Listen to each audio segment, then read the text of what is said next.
Hi, I'm Jasmine Diavalar with Stand Up Mankato. Hi, I'm Anissa Omar with Ignite the Youth and Mankato Area Voices for Racial Equity. And this is a new show from Triple Falls with me and Anissa called Let's Talk About It, where we will discuss a variety of issues like things in popular culture, politics, and current events. Yeah. Today we're actually going to be talking about allyship, since we are some of the main organizers here in Mankato, and also what's going to happen post-election. Yeah. So stay tuned. All right, so Anissa, we are both really prominent figures in the Mankato community as being Black women and leading a couple organizations here locally. I was just curious, in wave of George Floyd and Jacob Blake and Breonna Taylor and all the social unrest that's happening in the country, what do you think, allies, people who are wanting to be allies and, feel like enough is enough and they want to do something to help advocate for these communities, what do you think is some of the ways that, is helpful to, especially as a white person coming into like a Black space or under, the organization of a Black woman? How do you think that they should take up space or not take up space? First of all, I think if you're an ally, you do not take up space. Like, that is not the way in which you should approach being an ally. But I also struggle with what allyship is or what it means. Because to me, it's you trying to give me a little bit of your privilege to assist the many barriers I face in life, which can be a good thing. But the way in which it's framed most times, especially mainstream, it's like a white individual stepping in to help Black and brown individuals or assist them by giving up some of their privilege. I have trouble with that because we're still going around the basic reason as to why we need to address whiteness, and as to why we kind of allow individuals to escape that form of accountability, I'd say. I don't want you to give me a little bit of your privilege. I want you to continuously work on dismantling whiteness. Therefore, we would dismantle white supremacy. Right. And that's how I consider allyship. Allyship is not coming up to one protest with some cute little signs. Allyship is being in the front lines when things are really about to go down with the police state we have been living under. And mainly you need to open up your purse. That's what I tell everybody. You need to open up your purse and donate, not to big nonprofits, but donate to grassroots organizations, mutual aid projects. Honestly, donate to individuals you see that are houseless on the street. Like the way I've seen people treat individuals that are homeless. Like, oh, I can't give them a $20 bill because we don't know what they're gonna do with it. That in itself is exactly. And yeah, I think part of allyship too recently is just like a form of making themselves feel good that they're doing something to like advocate, even though what they think is advocating might be detrimental to the movement. And not only redistributing your wealth is one of the most important things that you can do as an ally, you need to also allocate those funds to organizations that actually use that money and that's actually going to go towards making the movement better and work better. So donating to the Black Lives Matter page, that's not even run by Black people anymore, and being aware of where to donate. A lot of the times it's going to be the mutual aid. It's because the community people, the local people are the ones that are actually making stuff happen on the ground, and especially on the front lines, with George Floyd in Minneapolis. My friends were the ones that were out there on the front lines. My friends were the one that were medic aids and, buying all these resources for everyone and redistributing the wealth. I was taking money from, local friends here in Mankato and driving supplies up to the cities. And that's the work that I do because that is what I have to do because that is my community that is struggling right now. And for allies to, try to come in and say what can I do? What can I do? Part of that is listening. And I'm going to tell you, most often the community is going to tell you what exactly they need. And oftentimes it's going to be to give me your money, because if you're not, and allyship too, there's a place for everyone in a movement and it might not always be frontlining. Yeah. And that's okay. You should want to do that work. And if you are able to, you should put your physical body in front of Black bodies in those cases, especially on the front lines of riots and things like that. But if that is something that you cannot, bring yourself to do, opening your purse is definitely one of the main ways to do that, and to make sure that like you're funding actual people who are on the front lines. I would also say that allyship is, you know, showing support and just saying, like, talking to your actual friends that you have in your life, like, what can I do to help support you? And I know, you know, back in June, you know, I had a lot of individual friends, especially white friends, feel guilty and text me and say like, hey, I don't know what to do. I can't imagine how you feel, and all these types of things. And like, I stand with you. I can never feel your pain, but I stand with you. And it's like, that's, you know, that's oftentimes not helpful. And, you know, especially to keep me, you know, at the energy that I need to have to run protests and organize and keep doing that stuff. Like, sweet little messages is not what is going to keep me going. I need actual financial support. I need actual bodies there to support me. And I need, you know, like, depending on what kind of, you know, movements that we're trying to, you know, put forth with you, doing like trying to get ourselves out of schools. Yeah. We need your, you know, we need your actual physical bodies at these meetings. We need you to be emailing people. We need you to be calling people. And, you know, a lot of people have been doing those things, like, but mostly towards, you know, this end goal of like, let's get Trump out of the office. And that's not the goal right now. The goal is dismantling white supremacy. It's to actually hold the police force accountable. And right now, we're not even seeing that. You know, a lot of what the work that grassroots organizations have been doing over these past few months are being backpedaled. And we see that here right in Minneapolis, where, you know, all this social unrest started. And so being an ally is not just about, you know, saying like, what can I do? Reading your books. And it's about doing your own research before asking questions. It's about showing up physically into the, you know, into the space while not taking up that space. Yeah. So that's kind of what that means for me, is like, far as how people can support me when I've been doing all these organizing. But like for you, like, what do you think is helpful in your situation? Honestly, it's the showing up part, but I would also like to touch on what you stated earlier. It's the young individuals that are on the front lines that need that support financially.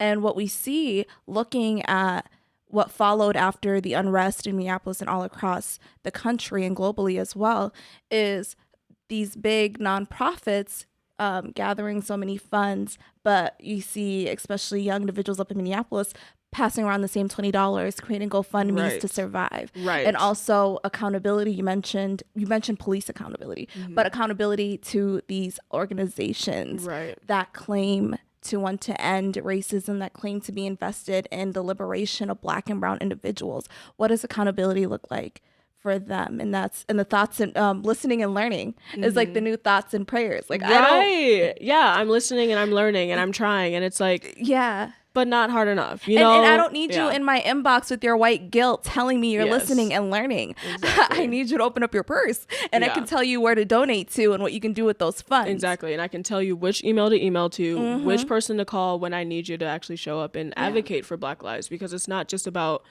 you know, so many of it too. And I've also experienced some friends, like, or people feeling the new allyship fatigue. Girl, you went to 3 protests and you're tired. And now you're tired. Take a seat. Like with the George Floyd protest here in Mankato, we were out there every single day. And when I wasn't there, I had people that supported me that could continue on without me. And that was, you know, a good example of being an ally, is like, you know, not taking up the space, but being able to, you know, keep the momentum going with the movement. But like, to hear some people say like, oh, I don't feel like going, or I don't feel like going to the bridge tonight. And I'm like, you think I feel like going to the bridge tonight? Like, I put myself in danger every day that I go there. I'm fearful of my life, because I know that, you know, since, you know, everything that we've been doing here in Mankato, people know, and they know that we meet on the bridge, and they know what I look like, because my face has been everywhere and it has been the face of the movement. And I know that I can be targeted. Yeah. And it's not even targeted by community members. It's being targeted by police and surveilled by police. Exactly. When you carry things that go directly against their being and questioning their authority and their power and the way in which they utilize that, that puts you in harm's way. Exactly. So it's the community members that you have to protect yourself from, but it's also protecting yourself from the state or state entities such as police in a small town that is majority white. Yeah, and they'll try to control like where we do our protests, what path to take. I'm not going to stand on the sidewalk. I am going to march the streets and I'm going to make my voice heard. And you're not we taking up sidewalks. What are we protesting? Yeah. Like, what is the point of that? That's just me personally. Yeah. That's how I imagine. Yeah, that's what I'm not understanding. But also, sidetrack a bit, like allyship is not weaponizing Black voices against Black bodies, because I see that a lot on social media when I see white individuals saying, oh, you're not going to vote, to other Black individuals who are choosing not to participate in the electoral process, who are choosing to disengage from the electoral process because they no longer feel as though that is a path to liberation. It's saying, oh, well, LeBron James and Barack Obama and all these other Black leaders who, you know, deserve to be dragged for right reasons. I'm sorry, they do. On how they maintain capitalism, on how they maintain patriarchy, on how they maintain sexism, and how they are invested because they are profiting off of anti-Blackness in all of its forms. But that can be another conversation. But weaponizing that, like, how dare you? I see white individuals attacking Black organizers or just Black individuals on Twitter who are saying, how dare you not vote? Like, this is or do you not care about Black and brown individuals, right? Or why we don't like Joe Biden or Kamala or whatever her name is, Kamala Harris.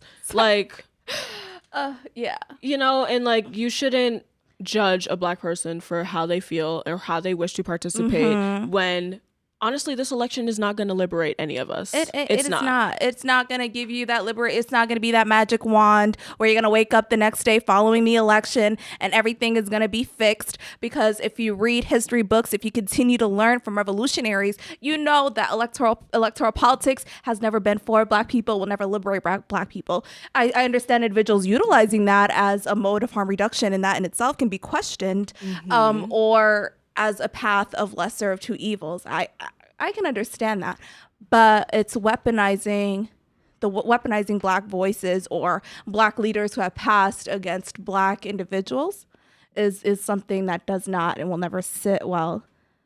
And it's not that Black people don't participate in voting. We do. We are there, like, every step of the way. Like, our voting is trying to be suppressed. Like, you're really coming at me. You should come at the white individuals. The 51% of white women that voted for Trump. Those are the people you should be talking and texting to. And, you know, whether we participate in the election or not, like, I feel like, especially with this election, even if Biden wins, I feel like even more so we have way more work to do to hold them accountable, because there's just white people are not going to be out here as they are currently. They are going to think everything. Well, I can't paint everything with a broad brush, but I will. Most white individuals are going to be like, okay, well, we accomplished that, but it's changing faces of systems that have been here forever is not going to liberate. It's not going to change. It's not going to bring about equality. It is not going to bring about equity. And so understanding that, how are we going to organize against these entities or against these very beings? Because I see individuals being dragged now for calling out the track record of both Joe Biden, of both Kamala Harris. It's if we can't hold them accountable and they haven't even went into office yet, how are we going to hold them accountable once they are in office? And an organizer up in Atlanta stated very eloquently that accountability takes 3 C's. It takes commitment, it takes consent from both parties, and also takes community. Right. I am not in community with Kamala Harris. I am not in community with Joe Biden. I do not have access to them. They have access to weapons of mass destruction. They can send someone right now to do as they please with me. You know, how do you hold individuals like that, if they are elected into office, accountable? And how come we are being attacked right now for stating their track records? Is that not a part of accountability? And even further, going back to what you said, police accountability. Like Kamala. Ooh, but also what we've seen locally with organizations removing individuals for calling policing out, right, is something. If you're invested and you say you want police accountability, right, and then you're removing the very individuals who are working to hold them accountable and calling them out, it's the cognitive dissonance. It's really that for me with a lot of Black individuals I see, with a lot of individuals right now that are trying to lead this movement. It's the policing that's so ingrained in their minds that they have to control individuals and the way in which they think. Or let's just talk about the fact that, one of the like few black radicalists in Mankato have been pushed out of many conversations about the community policing. And but I mean, we can talk about it. But, like going back to just like the election and everything, it's like, we should be happy that a black woman is going to be a vice president. All skin folk are not kin folk. And Kamala Harris is responsible for a lot of black men being incarcerated. Excuse me. So we need to keep them accountable. And she's responsible from removing students from kids away from their parents with the truancy stuff that she did with school. Yep. She is responsible for locking up black men for marijuana charges and then going on radio laughing about how she herself participated in that very act as she was growing up. She is also has perpetrated gendered violence by placing transgendered women into men's prison. And if we cannot label that for what it is, you are not asking for accountability. You are asking for silent fans and silent support to go vote. And it's not saying that us stating these facts are us choosing to ignore everything Donald Trump has done. That's not what it's saying, but it's saying we can hold these two truths that Donald Trump, as it is right now, horrible. Right. But I'm saying our material conditions will not change or will change very little under a Joe Biden and Kamala Harris presidency, because what she's shown us as a senator, what he's shown us as a senator and vice president is that individuals are going to continue to be they're going to be backtracked. We're going to face the same violence that we see, the same violence we see from the police, same violence we see from the state. It's not going to change. Joe Biden himself said that he would like to invest more in local police. Girl, So, like they are not for liberation. They're for capitalism. They're for those big corporations that have them bought up, continue to have them bought out. And it's when do we as black individuals say, seeing black faces in high places is not something that we are going to aspire to anymore. No. It's how do we say that one black individual is representative of an entire black and that's community. The same thing with tokenizing black women. Yes. Like we can definitely talk about that as well, because like just to have Kamala Harris as a face to just show off like, oh, we have a black woman, therefore you should be happy, right? And it's like, no, she is probably going to do more damage because she actually, those two are involved in a lot of the policymaking that has, disproportionately affected black people. And it's like, I think we're even in more, like, I would say more, we're going to have more like pushback in a Biden and Harris presidency than Trump. And I think that pushback is going to come from black organizers and black and brown organizers that see this. I think a lot of white liberals are going to tap out of this work once they achieve their ends, which is Biden and Kamala being elected. So if you're trying to be an ally, you're going to have to do more work than that, honey. This election ain't it. Dismantle this is whiteness. A marathon. Honestly. like we ain't even start yet. It's going to go way beyond that, I'm sure. Now that we covered what allyship means and what happens next, regardless of who wins, do you mind letting them know where they can contact us so they can send us any questions or concerns they may have that we can answer here? Yeah, so our email is let'stalkaboutitpod20@gmail.com. And yeah, you could definitely ask any questions or offer any, and also topics. What kind of topics. Like, what do you want us to talk about? We obviously can talk about a lot. Yeah, and we can go all on and on. But I think it's important to hear from black women, especially black women that are involved in this movement right now. And so, what questions do you have for people like us? Respectfully. And we'll see you next time. I feel like I'm your backup singer. Yeah. Oh my God. Okay, I have to sing our intro song. What's our intro song? We gotta I'm still off beat. Eight.